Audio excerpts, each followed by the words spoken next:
आज Doubtnut app download करें। Doubtnut पर अपने सभी गणित, रसायन विज्ञान, भौतिक विज्ञान और जीव विज्ञान के डाउट्स का करो सफाया। बस प्रश्न की फोटो खींचो, एक ही प्रश्न को क्रॉप करो और तुरंत वीडियो सोल्यूशन पाओ। अभी डाउनलोड करें। नमस्कार दोस्तों, हमसे पूछा गया दो ड्यूट्रॉनों के आमने सामने की टक्कर के लिए कूलाम अवरोध की ऊंचाई यहाँ पर ज्ञात करनी है। संकेत यहाँ पर दे रखा है कि कूलाम अवरोध की ऊंचाई का मान इन ड्यूट्रॉनों के बीच लगने वाले उस कूलाम प्रतिकर्षण बल के बराबर होता है जो एक दूसरे को संपर्क में रखे जाने के पश्चात उनके बीच आरोपित होता है। यह मान सकते हैं कि ड्यूट्रॉन 2.0 फर्मी फर्मी यहाँ पर देखो मात्रक होता है, जैसे कि यहाँ पर मीटर होता है वैसे ही फर्मी भी होता है मात्रक, लेकिन 10⁻⁻15 मीटर होता है बराबर। ठीक है, तो प्रभावी त्रिज्या वाले दृढ़ गोले हैं। तो मुझे देखो यहाँ पर हम बात कर रहे हैं किसकी, ड्यूट्रॉनों की। तो ड्यूट्रॉन होते क्या है, ड्यूट्रॉन।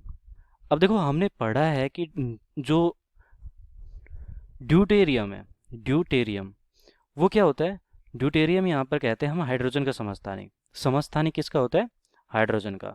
समस्थानिक होता है हाइड्रोजन का, यहाँ पर लिख देता हूँ हाइड्रोजन, इस प्रकार दिखा रहा हूँ कि हाइड्रोजन का समस्थानिक होता है ये ड्यूटेरियम। ठीक है, इसको किस प्रकार दिखाते हैं, इसको दिखाते हैं 1H2। जो हमारा हाइड्रोजन होता है वो क्या होता है 1H1, और जो हमारा ड्यूटेरियम होता है जिसको हम डी से बताते हैं वो क्या होता है 1H2। लेकिन देखो यहाँ पर ड्यूटेरियम और ड्यूट्रॉन में अंतर क्या होता है, इसमें अंतर होता है हमारा जो ड्यूट्रॉन होता है वो होता है, यहाँ पर लिख देता हूँ ड्यू, ये आधा ड्यूट्रॉन। तो ये ड्यूट्रॉन है वो 1H2 तो होता है, लेकिन देखो इस पर एक धनावेश होता है। अब इसका मतलब क्या होगा कि देखो मैं इसको वैसे दिखा देता हूँ कि हमारे पास मान लिया कि एक ड्यूट्रॉन है, उसका नाभिक मान लिया कि हमारे पास एक ड्यूट्रॉन है, इस प्रकार हमारा परमाणु है। ठीक है, तो ये मान लिया कि हमारे पास नाभिक है।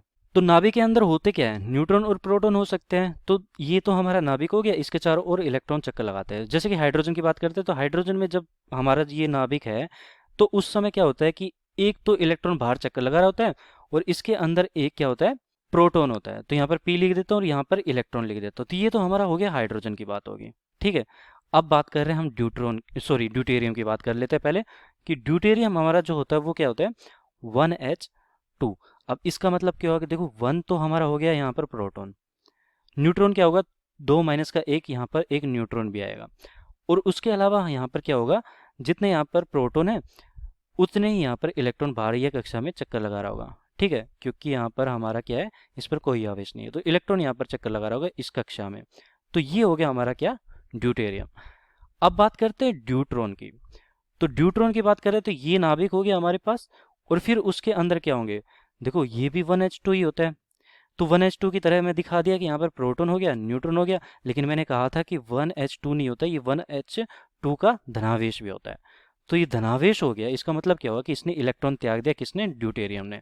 तो यहाँ पर जो इलेक्ट्रॉन घूम रहा था वो अब नहीं होगा, तो यहाँ पर कोई इलेक्ट्रॉन नहीं है इसकी बाह्य कक्षा में। तो यहाँ पर प्रोटॉन और न्यूट्रॉन क्या है, केवल और केवल इसके नाभिक में है। ठीक है, तो हमारे पास हमें मिल गया ड्यूट्रॉन कैसा होता है। तो ये 1H2 धनात्मक हमारे पास क्या हो गया, ड्यूट्रॉन। अब देखो आगे हमसे कहा है कि देखो ये एक दूसरे की तरफ आ रहे थे, टक्कर कर रहे थे, तो आमने सामने की टक्कर हुई, फिर उसके बाद क्या हो कि अवरोध की ऊंचाई हमें ज्ञात करनी है। इसका मतलब क्या हो यहाँ पर अवरोध की ऊंचाई, देखो कूलाम अवरोध की ऊंचाई का मतलब है कि जब ड्यूट्रॉन एक दूसरे की तरफ आ रहे हैं, तो इस प्रकार दो न्यूट्रॉन एक दूसरे की तरफ आ रहे हैं यहाँ पर। ठीक है, अब होगा क्या कि यहाँ पर जब आ रहे हैं एक दूसरे की तरफ तो ये टक्कर भी करेंगे, कुछ समय पश्चात यहाँ पर आकर और ये टक्कर कर रहे हैं एक दूसरे के पास। तो हुआ क्या कि यहाँ पर देखो धनावेश है, क्योंकि मैंने कहा था कि प्रोटॉन यहाँ पर है तो प्रोटॉन के ऊपर धनावेश होता है, न्यूट्रॉन पर तो नहीं होता। तो यहाँ पर जो हमारा न्यूट्रॉन है प्रोटॉन पर तो धनावेश हो गया, तो इस पर भी धनावेश होगा, इस पर भी धनावेश होगा। तो दो न्यूट्रॉन आपस में टकरा रहे हैं, तो ये कोई गतिज ऊर्जा से आ रहे होंगे एक दूसरे की तरफ, किसी न किसी गतिज ऊर्जा से आ रहे होंगे और फिर यहाँ पर टकराए होंगे और फिर रुक गए होंगे, क्योंकि यहाँ पर प्रतिकर्षण हो रहा है। तो प्रतिकर्षण के कारण ये क्या हो रहा है, एक दूसरे पर कुलामी बल लग रहे होंगे। कुलामी बल जब एक दूसरे पर प्रतिकर्षण लगाएंगे धीरे धीरे ये क्या करेंगे, नज़दीक आते जाएंगे, लेकिन इनकी जो स्पीड है, जो गति है वो धीरे धीरे होती जाएगी। तो प्रारंभ में जो हमारे पास गतिज ऊर्जा थी, गतिज ऊर्जा वो किस में परिवर्तित होगी, वो परिवर्तित होगी यहाँ पर स्थितिज ऊर्जा में, स्थितिज ऊर्जा में। और जो स्थितिज ऊर्जा में परिवर्तित हुई, तो स्थितिज ऊर्जा देखो यहाँ पर मान लिया कि हमारे पास क्या है, ये वी वेग से आ रहे थे, ये भी वी वेग से आ रहा था। कुछ गतिज ऊर्जाएं थी इनकी, हमें नहीं पता कितने भी हो सकती है, लेकिन स्थितिज ऊर्जा यहाँ पर क्या हुआ कि ये गतिज ऊर्जा स्थितिज ऊर्जा में परिवर्तित होगी। अब देखो दोनों आपस में टकराए हैं, तो दोनों देखो ऐसे टकरा रहे हैं दोनों, ठीक है। तो यहाँ पर दोनों टकराए, तो इनके केंद्र एक दूसरे से कितनी दूरी पर है? देखो ये आर दूरी पर है और ये भी आर दूरी पर, क्योंकि ड्यूट्रॉन है तो दोनों के दोनों समान दूरी होगी यहाँ पर।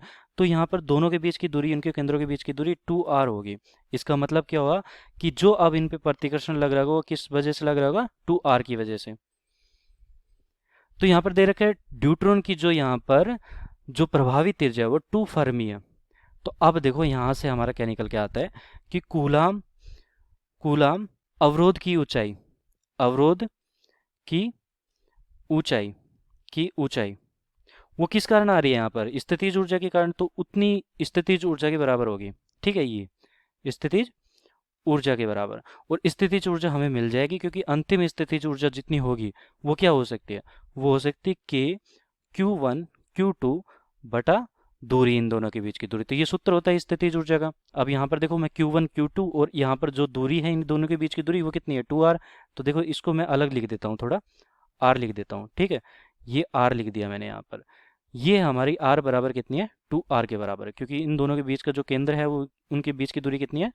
2r के बराबर है। तो अब देखो मान रखने हैं बस हमें। तो k का मान कितना होता है? k का मान होता है 9 गुना 10 की घात 9। k को हम ऐसे भी दिखाते हैं 1/4 पाई एप्सिलॉन नोट, और यहाँ पर एप्सिलॉन नोट होता है पैरावैद्युतांक, ठीक है। तो 9 गुना 10 की घात 9 हो गया हमारा ये मान। Q1 का मतलब क्या हुआ यहाँ पर? देखो Q1 का मतलब मैंने बताया था कि जो आवेश ड्यूट्रॉन पर होगा वो कितना होगा? देखो एक ही धनावेश है, ये तो शून्य है, ये यहाँ पर एक धनावेश है, ठीक है। तो ड्यूट्रॉन पर आवेश कितना होता है? 1 कूलाम के बराबर, एक आवेश के बराबर। तो एक आवेश के बराबर मतलब कि इलेक्ट्रॉन पर जितना आवेश होता है उतना ही होगा। तो एक आवेश यहाँ पर क्या है? धनात्मक। तो इलेक्ट्रॉन का धनात्मक ले लिया मैंने, यहाँ पर भी दूसरा आवेश भी हमारे पास, दूसरा भी ड्यूट्रॉन है, तो यहाँ पर भी ई ही ले लिया। और इन दोनों के बीच की दूरी कितनी है? 2r। अब हमें मान रखने हैं बस। तो 9 गुना 10 की घात 9, ई यहाँ पर कितना है? 1.6 गुना 10 की घात माइनस का 19। एक इलेक्ट्रॉन पर आवेश कितना होता है? 1.6 गुना 10 की घात माइनस का 19। तो धनात्मक है तो यहाँ पर धनात्मक ले लिया, गुना यहाँ पर देखो ये दोनों स्क्वायर हो जाएंगे तो यहाँ पर भी ई स्क्वायर हो गया, ठीक है, बटा 2r। 2 गुना r यहाँ पर कितना है हमारा? देखो इन दोनों के बीच की दूरी हमें दे रखी थी कि उनकी प्रभावी त्रिज्या कितनी है? 2 फर्मी। तो 2 फर्मी का मतलब क्या होता है? 2 गुना, ये तो 2 हो गया, r का मतलब मैं यहाँ पर रख रहा हूँ 2 गुना 10 की घात माइनस का 15, ये फर्मी हो गया। अब इसे हल करते हैं बस, तो हमारा उत्तर मिल जाएगा कूलाम अवरोध की ऊंचाई कितनी है। तो यहाँ से उत्तर कितना मिला?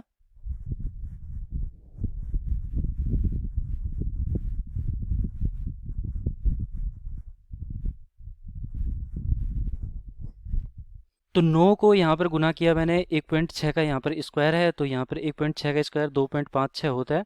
इसको मैंने गुना किया 9 से और उसमें दिया भाग 4 का। तो पहले तो मैं 9 गुना इसको करूँगा और फिर 4 का भाग भी दे रहा हूँ, ठीक है। तो हमारा जो मान आएगा वो कितना आएगा? ये आएगा 5.76। अब घातों को हल कर लेते हैं। यहाँ पर 10 की घात 9 है, यहाँ पर 10 की घात माइनस का 19 है, 19 का स्क्वायर है तो 19 दूनी 38। तो यहाँ पर माइनस का 38 हो गया, और ये 38 है, यहाँ पर 10 की घात 9 धनात्मक है, ये ऋणात्मक है। तो ये 38 माइनस का, तो ये 10 की घात माइनस का 29 हो गया। लेकिन माइनस का 29 तो हुआ है, लेकिन ये 10 की घात 15 माइनस का है नीचे, तो ऊपर जाएगा 10 की घात 15 प्लस का हो जाएगा। तो 10 की घात 15 हुआ और 10 की घात 29 ऊपर पहले से है, 29 ऊपर पहले से है। तो यहाँ पर कितना बचा? 10 की घात 14, लेकिन माइनस में। तो ये आ गया हमारा उत्तर 5.76 गुना 10 की घात माइनस का 14, और ये आएगा जूल में। तो यहाँ पर कूलाम अवरोध की ऊंचाई जो कि हमें ज्ञात करनी थी वो स्थितिज ऊर्जा के बराबर होगी, जो कि आई यहाँ पर 5.76 गुना 10 की घात माइनस का 14 जूल। देखो इसको इलेक्ट्रॉन वोल्ट में परिवर्तित कर सकते हैं अगर चाहे तो हम। यहाँ पर 5.76, हमें पता है कि 1 इलेक्ट्रॉन वोल्ट का मतलब कितना होता है? 1 इलेक्ट्रॉन वोल्ट का मतलब होता है 1.6 गुना 10 की घात माइनस का 19, और ये जूल में होता है। तो मैंने जूल को परिवर्तित कर दिया, तो मतलब भाग दे दिया मैंने इलेक्ट्रॉन वोल्ट का। तो यहाँ से मेरा कितना आता है? ये 10 की घात माइनस का 19 है, ये 10 की घात 14 है, तो 10 की घात 5 तो यहाँ पर हो गया। और ये देखो 5.76 में 16 का भाग दूंगा तो कितना आएगा? 1.6 का भाग दूंगा तो ये 3.6 आएगा, और ये 10 की घात 5 है हमारे पास। तो देखो यहाँ से हमारा कितना आया?